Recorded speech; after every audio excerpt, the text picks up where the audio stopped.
paano magkakaroon ng connection ang ating Facebook account sa ating Instagram na kung saan kung ano ang i-upload natin sa Facebook ay ma-upload din sa ating Instagram. Kaya kung gusto mo ng ganito, tapusin mo ang bidyong ito. Una, punta ka lang ng iyong Facebook account. Sa iyong Facebook account ay i-click mo lang itong 3 lines sa may taas. Pagkatapos, i-click mo lang dito sa baba itong settings and privacy. Pagkatapos, i-click lang itong settings. At dito guys ay pinutin mo lang itong personal details.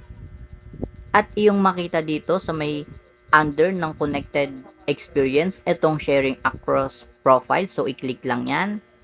Pagkatapos, i-click mo lang ang iyong Facebook account.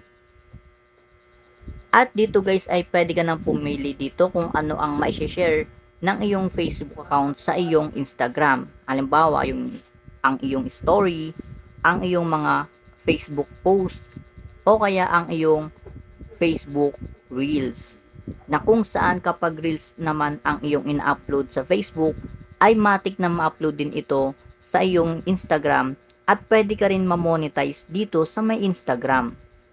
Kaya kung gusto mong ganito ay i-on mo lang ang mga bagay nito nang sa ganun ay maging connected ang iyong Facebook account sa iyong Instagram account. Kung may natutunan, pakibahagi ng ating video. Thank you for watching.